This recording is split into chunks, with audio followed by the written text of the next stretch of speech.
What's up, dudes? Welcome back to another episode of Rhomas Men's Team. Pretty simple. We are a group of guys helping each other make progress towards each other's goals. If you're new to the channel, awesome and welcome. If you want to help support the channel and join our pro team, head over to rhomasteam.com/pro, where you can contribute to us on a donation basis. We also give you access to exclusive content, mastermind groups, etc., etc. So anyway, hope you enjoy this episode, and we'll see you on the team.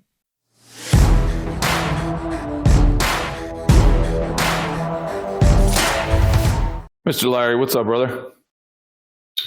Good morning to you. You know what I just discovered? What's that? July 14th, 2023 is the first experience in recorded history that we've had to be involved in this day. It's true, and it will be the last. Yeah, absolutely. So let's make it memorable. All right, let's do it. I've got a happy topic for you if you're down. Mr. Ray, what's up, brother? Hello, friends. As I warned you, Wes, hello, Larry, my signal will likely be in and out. So, all right. There you go. It's all good. I wanted to lean on you guys. So I've got a buddy of mine who we had a discussion, and he said that he was depressed, and Yes. I'm really bad around this topic, as probably you guys could guess. It was like kind of immediately where my head goes is I sort of almost immediately reconcile it with, well, wait a second.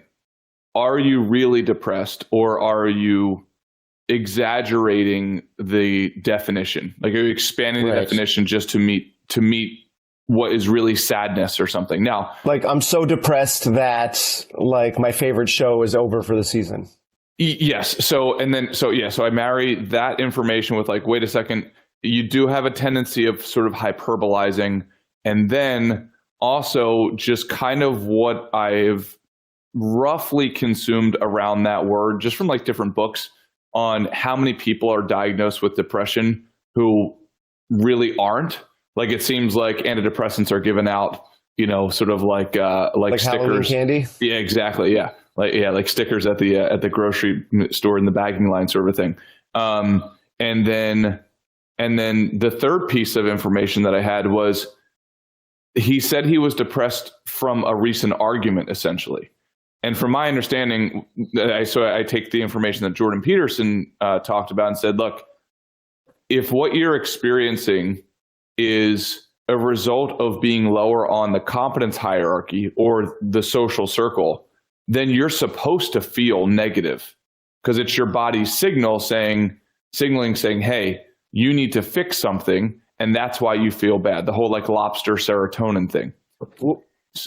So I guess I want to throw it over to you guys and get your opinion on that, because my conclusion originally was, hey man, you're not really depressed. You're just feeling a natural consequence of a fight, and you just have to work yourself out of it.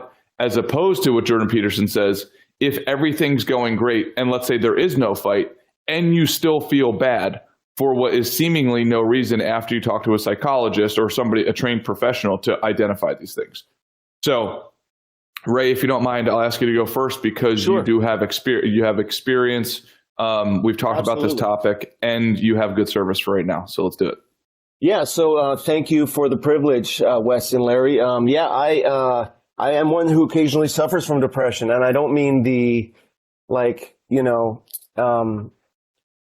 you said, like, damn, the Barbie movie wasn't as good as I thought. I'm depressed. It's like medically diagnosed, right? And so I take Prozac for that, and that helps the lows feel not as low. It's not a miracle drug. It's not like Ozempic that both makes you lose weight and disintegrates your gallbladder at the same time. Like, all it does is just make the lows not as low.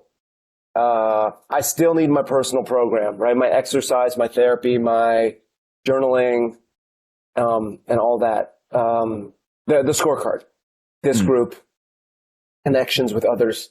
So if you don't mind, without breaking his confidence, like, what kind of life transition has prompted him to raise this issue. Like, because like getting fired, getting divorced, death of a parent, all three within 6 months, like I've recently experienced. Oh, no, I mean, or like I'm flirting with, can throw somebody into a depression, right? It's a kind of a transition disorder is the way they used to call it. Is there any major life change in this gentleman that could prompt that? No, I believe it was just an argument. It was a one-off argument with his spouse. Yes. Okay. And you got to give me more information. Like, is it like I understand when arguments really impact your self-esteem. I mean, that happens to me a lot. Like, where whatever, like, there's an unfortunate expression called "there's a chink in your armor," which means there is a vulnerable spot in your armor, right? So if this argument was a discussion of his ability to be a breadwinner, his ability to be a man, his abilities as an intimate partner, his weight, whatever it is, if that hits him right in his most vulnerable spot, that might be what he's talking about. And let's say it is something like that, where the arrow pierces the armor, like you're saying, because it found that one weak spot. Is that how should I say this? Should everybody feel that way? Hey, you hit one of my wounds and that really hurts, and it might sting for a while.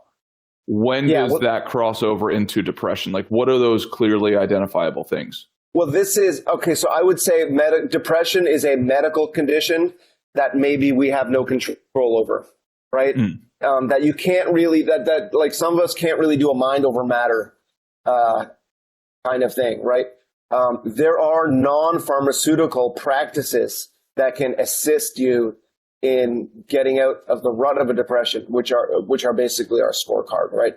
Your exercise, your sunlight, your connection with others, your journaling, your learning, your meditation. I think those can all mitigate the worst harms of depression. But for some of us, medication is necessary as well. Larry, sorry, go ahead, buddy. No, okay, well, I was just going to say that's something I'm trying to work on right now is like something what we talk about in 12-step recovery and in mindfulness and meditation and stuff is like maybe you can't control whether the person is going to insult or injure you with their words, but you can control how it makes you feel. Like you can control the feeling, right? So like, for example, if you take it personally or if you dwell on it, over and over and over again. So that's something that's easy to say, hard to do, that I am currently trying to practice, which is in arguments, can't prevent them from making the sound and it going in your ear. So you can't prevent it from hearing. You don't have control over hearing it, but you have control over how it makes you feel. Got it. And Ray, in your opinion, when does it cross over? Because could somebody say, for instance, and Ryan just put this in the chat saying, a psychiatrist says if it affects your ability to work or relationships, it's clinical depression.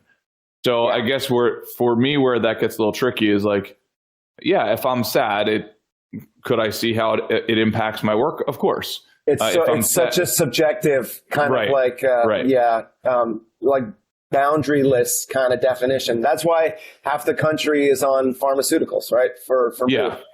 Yeah, exactly. And maybe only a third of the country should be, or a quarter of the country should be, or 10th of the country. Exactly. And because when I listened to that Andrew Huberman podcast with Tim Ferriss, and where Andrew Huberman was referencing a conversation that he had with, I believe, a psychiatrist in Stanford University, and the psychiatrist basically said, who was a professor now, basically said,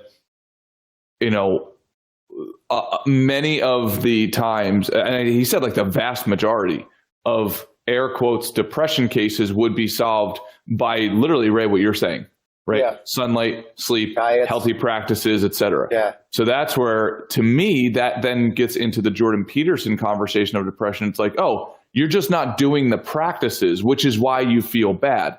And you should feel bad when you're not doing the practices.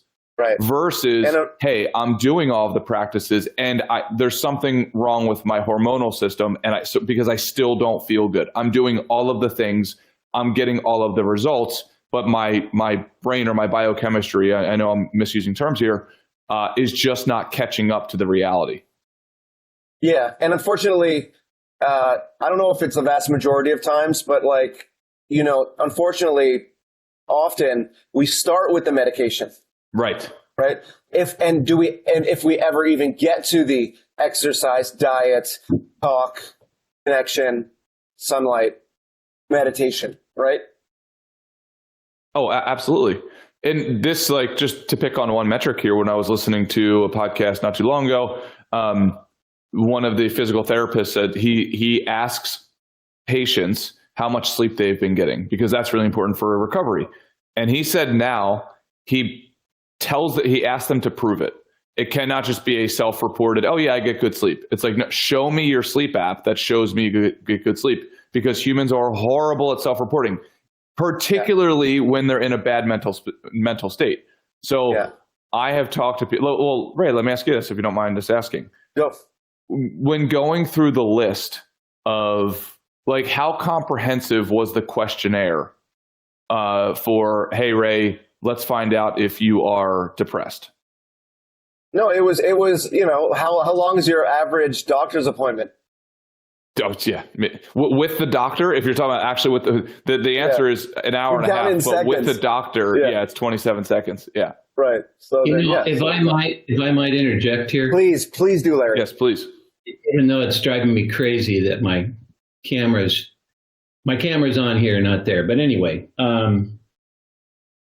I think it's you got to be really careful. It's a slippery slope, and a lot of psychiatry is antiquated. It's based on a premise of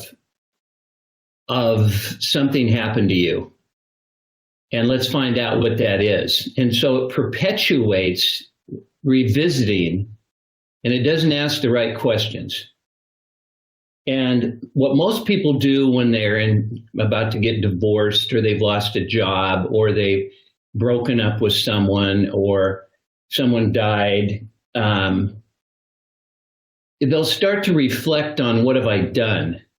And terrible question to ask yourself. I mean, if you want to be depressed, then ask yourself, what have I done?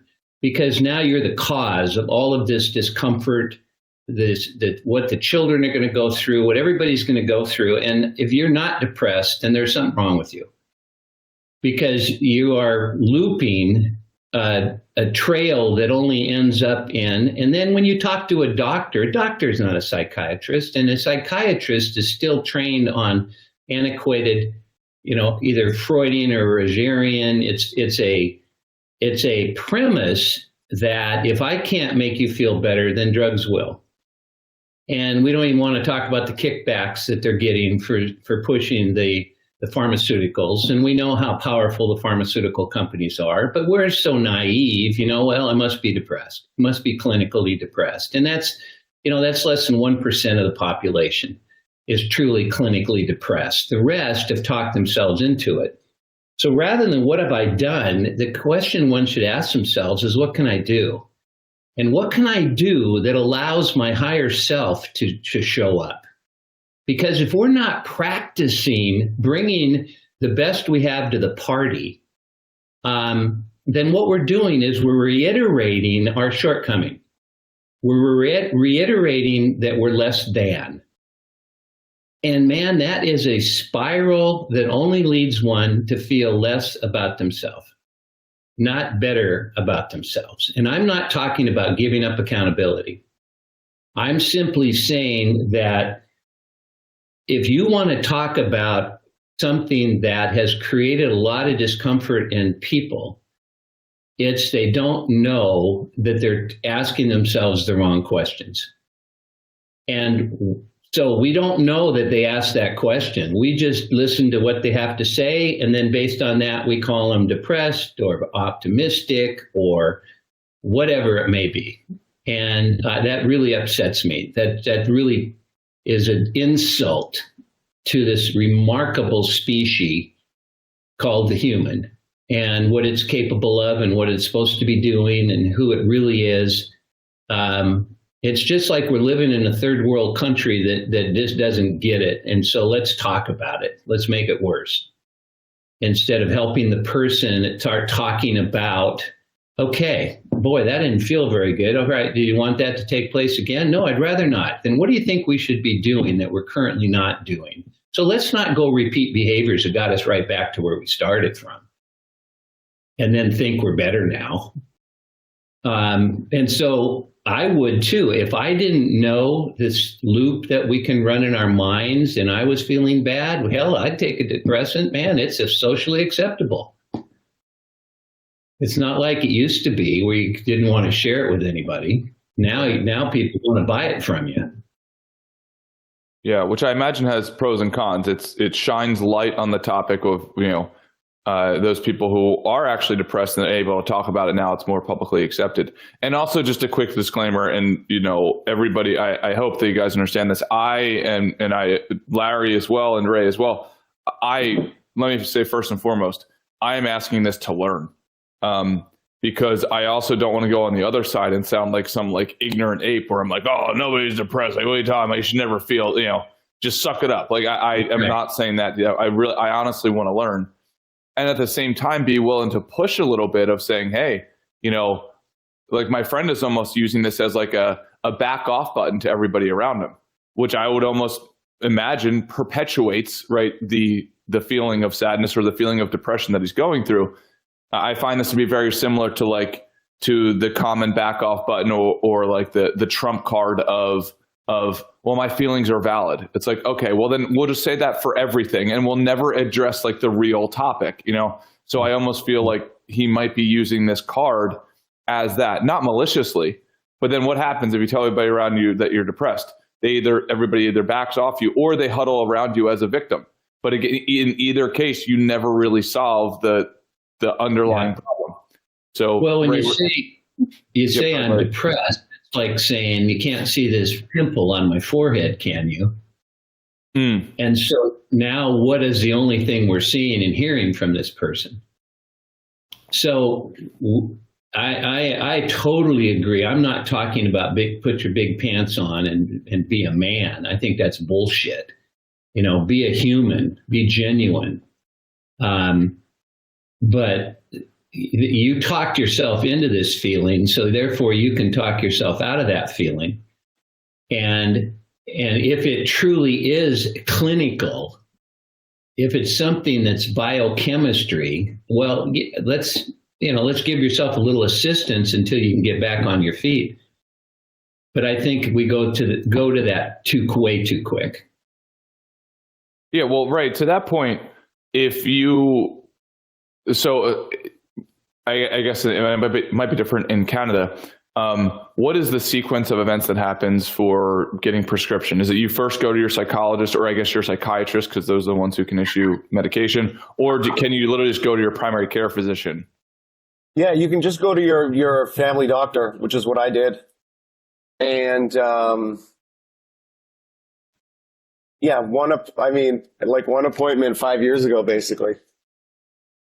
Wow. But Wow. But with my history of addiction, and I mean, like I'm pretty sure he made the right call in the case of me, right? Yeah, I'm quite confident he made the right call, and because I've adjusted it down and up over the years, and so I do have a kind of active role in my health. Like I'm my own kind of best advocate for health.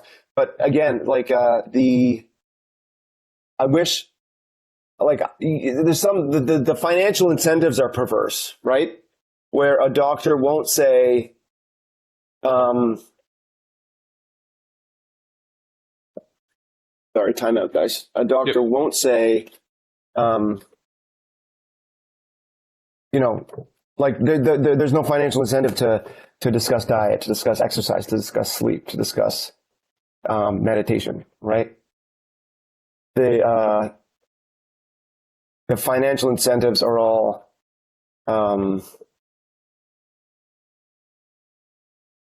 prescription based, or right, like. And I know that we're saying that. Do you guys know that to be true? Because I've heard the same thing. I don't know if it's true though, and I will, So Larry, I think Ray just cut out. Is it true that doctors do get actual kickbacks from prescriptions? Well, a kickback can be a trip, can be gifts. Okay.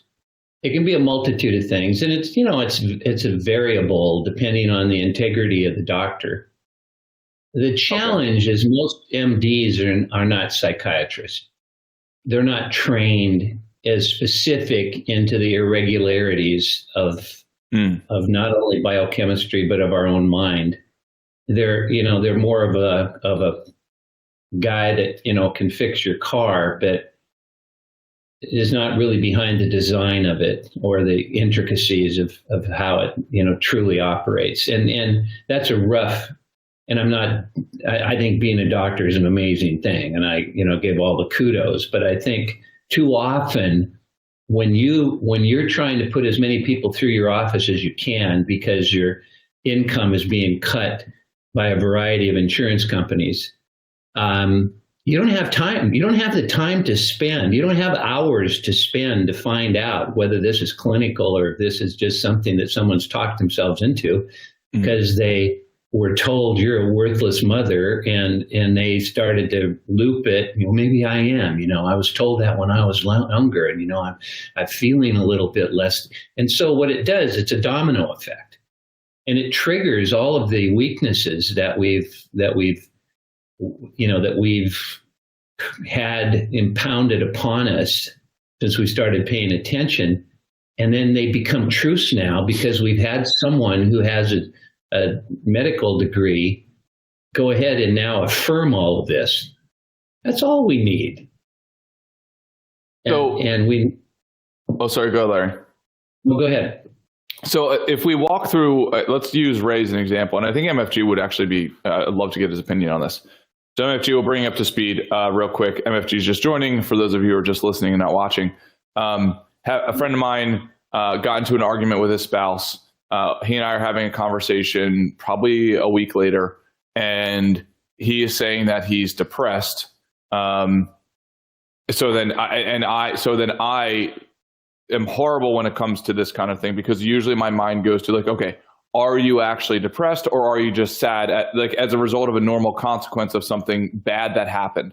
So that's the first part that my mind goes to. So now we're talking through it. And then Ray was vulnerable enough and kind enough to share that he is on antidepressants. And so then we asked him, okay, how did you get those antidepressants? And what he basically said, and Ray, if you have service, feel free to chime in. Don't let me put words in your mouth.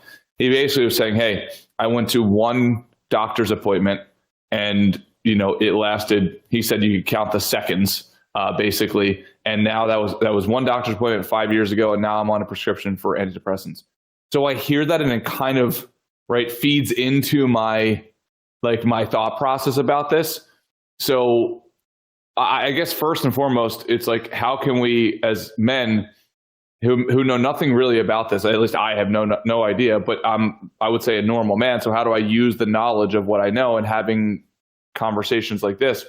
So MFG, what is your opinion on depression? And do you think way too many people are diagnosed with depression who aren't, or do you think it's the opposite? What are your thoughts? I think it was the Ben Franklin quote that it's important to know the difference between depression and ordinary misery. Beautiful. And also, in addition to that, I think that, to your point, Wes, that people often conflate actual feelings of disappointment or frustration based on circumstances or expectations as clinical depression. And I've been down the same road as well. I mean, I was on a school shooter cocktail of psychiatric medications. I mean, through my primary care, same thing Ray said, just like a 10, 15-minute appointment, maybe max. And I was on like 60 milligrams of Adderall a day, 2 milligrams of Klonopin, which is like benzodiazepam. What is Klonopin? Sorry. Same thing as Xanax. And what is Xanax? Sorry. I'm sorry. Like an anti-anxiety that's easily abused. Yeah, I just looked that up too. If you're familiar with Jordan Peterson, how he had that whole process of coming off of those drugs, that was essentially Klonopin. It was a benzodiazepam. And I was also on an SSRI with Prozac. And in my experience, sorry, dude, I'm so ignorant when it comes to this. So Prozac is a selective serotonin reuptake inhibitor, which falls. Now I understand. Thank you. Yeah, it's basically the most widely prescribed antidepressant. Prozac was kind of like the original antidepressant that rolled out. I want to say in the early '90s, and Larry could probably speak more to this as far as when that really came into the mainstream. But I mean personally, I have a hard time believing that we're going to take, and because it is an art, it's not a science. They can't do a blood draw or do pull your levels. Like this idea, the idea of a chemical imbalance has been completely destroyed. Like that doesn't exist. Oh, okay. I didn't know that. There is no such thing as a chemical imbalance, because then it would be like, oh, we can see you're deficient in this or this, and we'll just supplement with that. No, you go in there and tell them you're fucking sad, and they give you pills, and they say, does that help? And it's a completely subjective, figuring process, which, I mean, they come back in 2 weeks. Yeah, exactly. And also, too, the studies that have been released in the last 15, 20 years that show that like 30 minutes of exercise has the same impact as fucking antidepressants, like 30 minutes of cardio a day. So personally, I think that most people are way over medicated. I was on Adderall on a prescription for 10 years, and then I quit cold turkey. One of the hardest things I ever had to quit. But now for me, I find I'd rather figure it out on my terms without clouding my judgment with all kinds of exogenous chemicals, because I think more people are on that shit than they should be, because people want a simple solution. Or also too, if you're shame based as I am, it's easy to think like, well, there's something broken with me, so maybe if I take a pill that will fix me. And it's easier to reconcile the fact that like I'm inherently bad and I need this thing, and this thing will, once I have this, then I'll be okay. And then you can almost externalize instead of having to reconcile within that you are the answer to the riddle is you, right? Yeah. Yes. Yeah. Because where I struggle with it is, and again, before you hopped on here, MFG, I also don't want to go to the other side of like the ignorant male ape that's just like, oh, just grind it out, man. What are you talking about? Yeah, that sort of thing. So it's a very fine line. And when you start having these discussions, it gets touchy on both sides. So I want to make sure we have empathy towards it, which it seems like we all do. But at the same time, I agree, man. Like, if you look at your own example, should you have been on that cocktail of medications? Probably not. Like, I think it's probably, let me ask you this. Would you say definitely not, buddy, looking back? Wes, it like sends shivers down me right now thinking about because I mean, and I know you're not that familiar with it, but being on, Adderall is essentially prescription meth. Okay. Speed, yeah. Yeah. And then fucking Klonopin is like a heavy duty, like I'd say it mirrors a narcotic in its capacity. So like I was on these drugs where I would wake up in the morning, take my meth. Yeah. You know what I mean? And then if you were highly focused. Oh, dude, I was highly focused. And then whenever I had to deal with things I didn't want to deal with, I could just numb myself out with a benzo. So you kind of get stuck in this space where you're, it's not even that you're not continuing to grow. I think that during that period of time, my growth was not only retarded, but was regressive. Like I went backwards because I wasn't learning actual coping skills. I was using this crutch in a way. and again,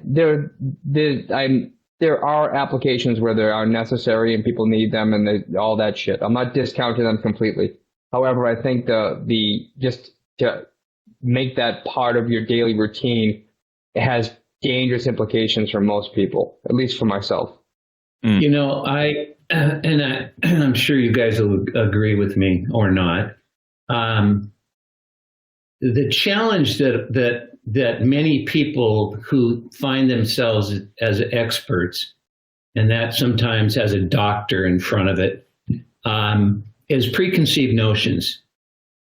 A medical doctor, if you walk into a medical doctor, he's going to find out how you're feeling. He's going to look for physiological. He's going to look for something going wrong in your biological system. You tell him you're fine, but mentally that's preconceived notion is, and you need to take this.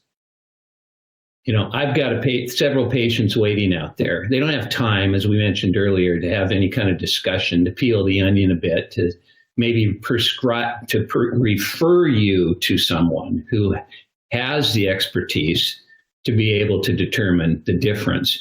And I think the same thing happens to us to get ourselves into the position of going to a doctor because we're not able to resolve our own mental condition.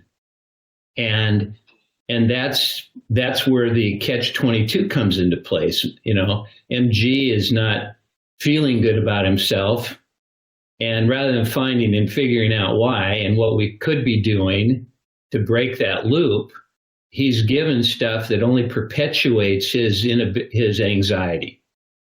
I mean, that's why kids sell Adderall, and you know, it's really good for, you know, taking tests and for studying, but it's not a resolution to not feeling good about yourself. And so I just think it's people should have the opportunity to perhaps be a little more educated of the power of their own conversation and get some help on that so that it isn't triggering these feelings of inadequacy that we all have and personifying those that maybe something else will help me get over this, because now our problem becomes magnified and we're in worse shape, like MFG was talking about. Well, and also, Larry, to your point that we're essentially, you're supporting a negative belief that you can't resolve this issue within yourself. You know, although the intent initially is positive that you're deferring to an expert and seeking help and being vulnerable enough to go to a doctor, but then when all that they have to offer isn't, you know, actually figuring the issue out, but they have to get it done quickly. It's a medication model. Then you are now like creating this negative belief or this limiting belief upon yourself that, you know, I can't do it on my own. I need to have my pills. Like when I would have to get my Adderall refilled and I couldn't get a hold of, I would kind of get I'd start freaking out. And, you know, in this real, like, you know, cause I thought I needed it. You know, and that's the scary part is it's not even a physical addiction, although that does exist. There's also the mental addiction of thinking that if I don't have this, then I'm not enough. And I mean, and also too, they're fucking dangerous, man. I mean, I had a benzodiazepam induced seizure.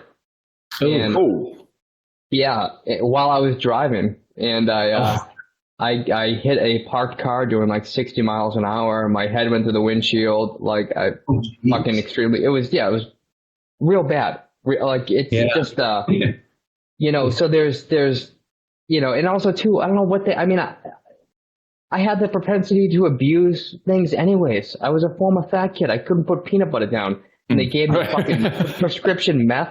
You know what I mean? What, are you shitting me? It was a fucking good time. Ryan, I wanted to have you on because you're writing some notes if you're still on here.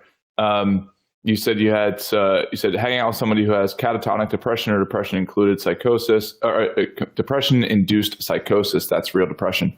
So Ryan, I know you're on mute. I think you're probably at work. So feel free to chime in. What are your thoughts on that? Because I would love for the other side of it, of somebody say, hey, no, this is what really qualifies. I have friends who have this, and because I want to make sure we include the holistic conversation on this topic. And Ryan, I think you're still on mute. I think. Let's see. Yeah. How's that? Yeah. Better.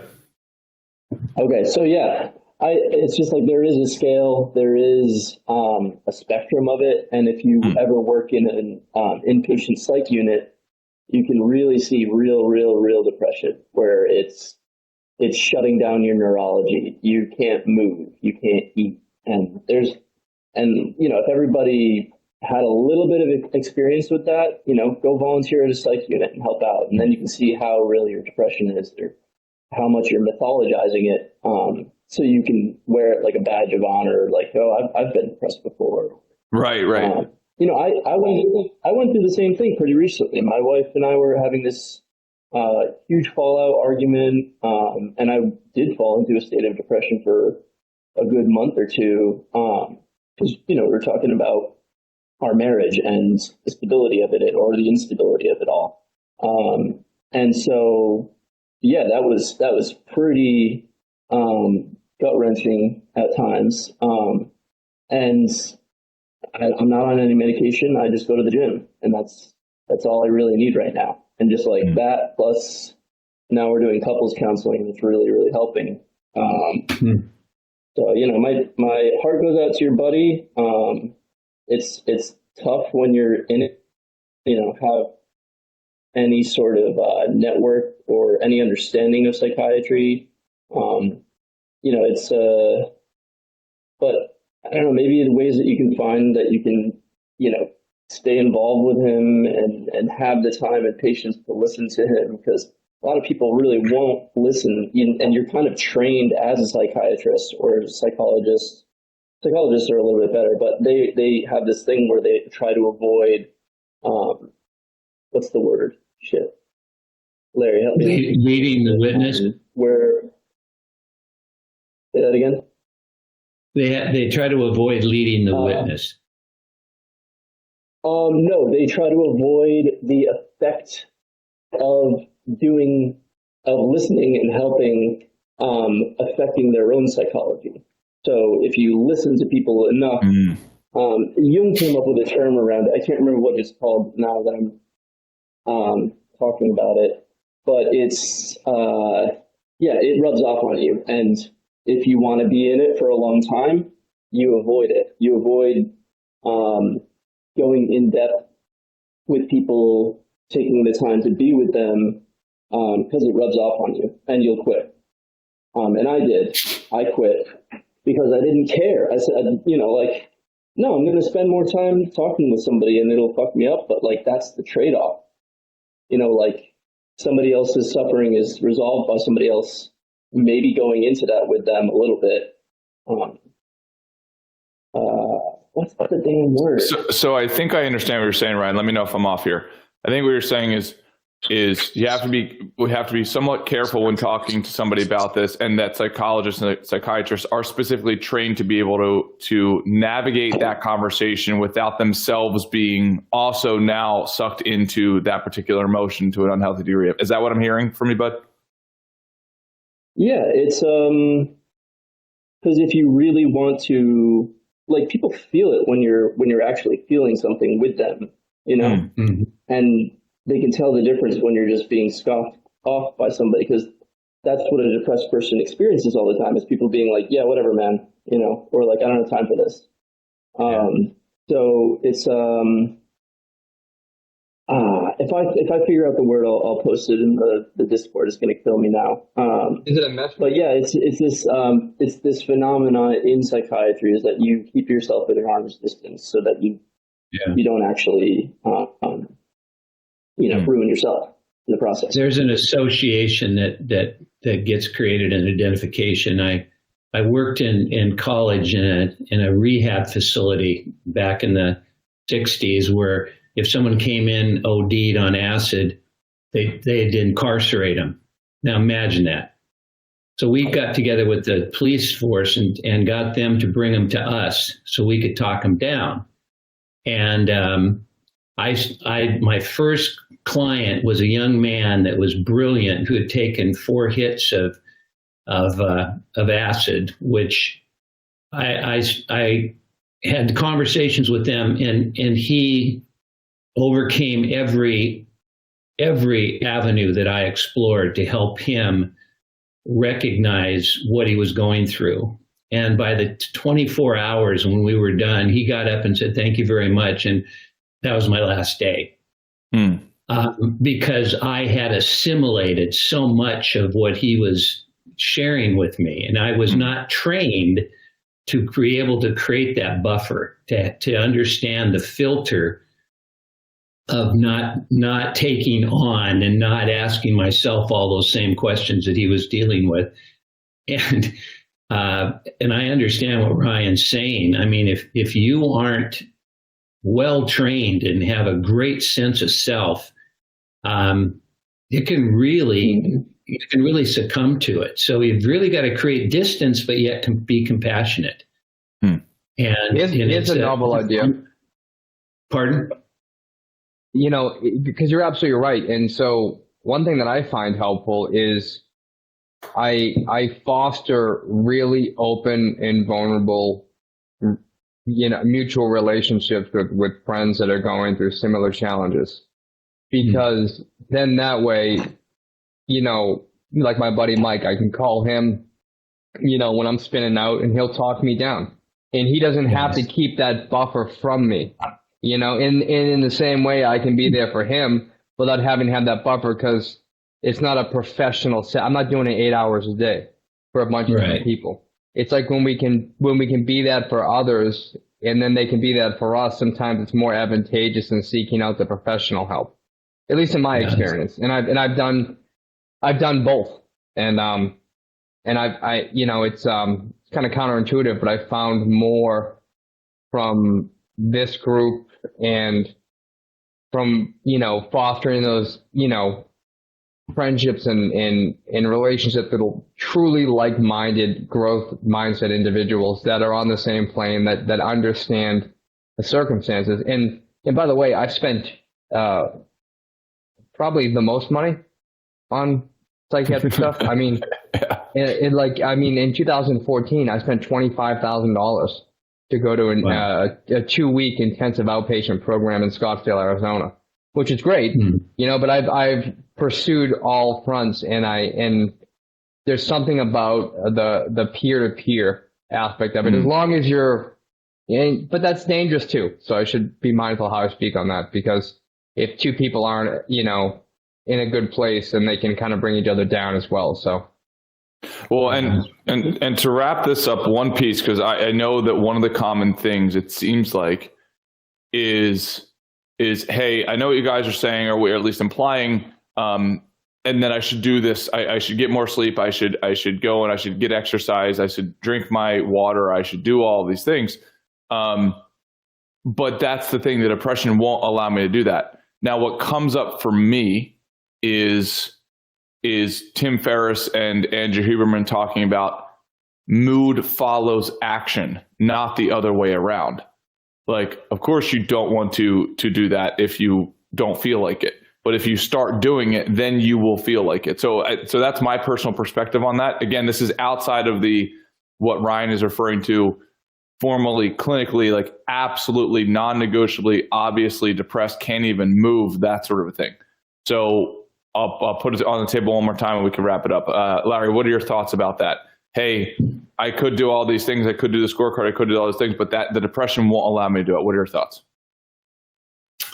My first reaction is, what have you done to get to the point where you can't change your mind, that you're so succumbed by the circumstances enveloped you and you can't find your way out of it?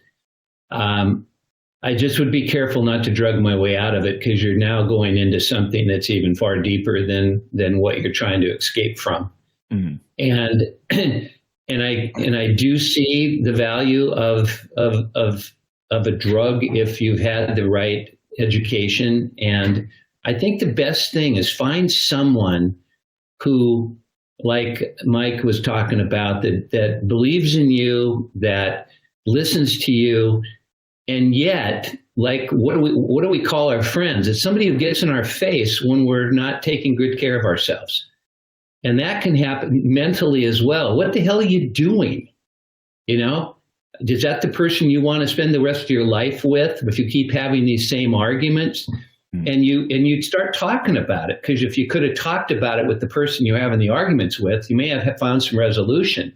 But instead, we try to be right, and we fight for what we believe in, and that just enlarges the argument. That's why seeking some assistance from others, from friends, and I mean friends. We have a lot of acquaintances, but very few friends. And that's what I got from what Mike was sharing. That there's people he can call up and they can help him get back into, hey, yeah, I'm a decent human being, and let's see if we can work this thing out. Love it. Awesome. MFG, what are your final thoughts here, brother? I agree with you completely, Wes. I think that, and I put in the chat there, but you can act your way into a new way of feeling. Very rarely can you feel your way into action. If you sit around and wait till you feel like going to the gym, well, I would be about fucking 800 pounds. I never feel like doing anything. I don't feel like going to work. I don't feel like getting out of bed in the morning. But once I get my feet underneath me, I believe I saw a reel about it the other day, called behavioral activation. You know what I mean? It's once you get doing something, it catches a momentum and it self-reinforces. But it doesn't mean that it's easy. Right. It sucks all the time. It's hard. But it's hard almost every time for me. Like it's like 90% of the time. Yeah. Yeah, it's doing it rather than thinking about doing it. Just start doing it, and then I couldn't agree more, because otherwise we'll procrastinate, rationalize, and stay the same. Yeah, absolutely. Well, hey, love you guys. I want to bring Phil on here real quick. Phil's new to the team, so Phil, just want to formally welcome you to the group, brother. I don't know if you can, I assume you can hear us. You're on mute and I can't see you, but you're coming in towards the tail end, but just want to welcome you formally. Phil, you there, buddy? Hey, thanks so much. Can you hear me? Yes, sir. Hey, yeah, I'm not sure why my camera's not working. I'm on my phone right now, so it might be an issue, but yeah, I appreciate you guys doing this whole thing. Yeah, tell us a little bit, real quick. Tell us a little bit about yourself, how you got on the team, what's going on for you. Well, I'll try to keep it brief because my life is extremely fucked up. But join the club, brother. I guess a very brief summary of my situation right now. I'm living out of my car at the moment because I lost my job a year ago, and I've done nothing to fix my situation since then. I did after losing my... Sorry, let me cut you off here real quick. MFG is actually just showing off today by being indoors. Normally, the MFG, right over there, Mike Gibbons, you see him right there. He lives out of a van with his dog, and just an absolute beast. So, yeah. So, Phil, you're in good company, my friend. Hell yeah. Yeah, no, I just lost my job a year ago, and instead of doing anything about it, I maxed out my credit cards, and now in $25,000 of debt and living out of my car. So that's how mentally well I'm doing. And yeah, I have a lot of fucking problems. I don't want to fucking unload on you guys right now, but yeah. I guess I don't really know exactly what else to say right now, but I'm trying to fix my situation, I guess. It's hard to unravel. I have so many different challenges. Dude, I was literally going to say, like, if I had a wish for him here, just man to man. And by the way, you're new to the group, so we always say it's a circle, not a triangle. Like, and we mean that sincerely. Like, saying your life is fucked up, dude. All of our lives are fucked up. Promise, absolutely promise. We're just on different, we're on different timelines. We're on different we're doing different things. So I was going to say, man, I wish MFG, you guys would talk. And then literally as I was thinking that, MFG put in the comments saying, hey, shoot me a DM on Instagram. I would love for you guys to connect because MFG is an absolute beast, like absolute beast. So I would love for you guys to talk if you're down for it. Hell yeah, dude. Yeah. Thank you, man. I really appreciate it. I'll hit you up, dude. Yeah. And then Phil, it would be great, after you guys talk to have you back on this main cast. And then let's chat through it, brother. If you're down for it, we do this live every Monday and Friday. We shoot a link out through the Discord. And then it also, if you sign up, I believe through Crowdcast, you get like a notification when we go live. Okay. All right. Sick. Yeah, I'll be here on Monday. Hell yeah. Dudes, love you guys. Thank you. Phil, welcome to the group. Brother Ray, if you can hear me. Love you, buddy. Larry, thank you. MFG, as always, it's a pleasure, my friend. You guys have a great weekend. Thank you all. See you guys. Love you, dogs.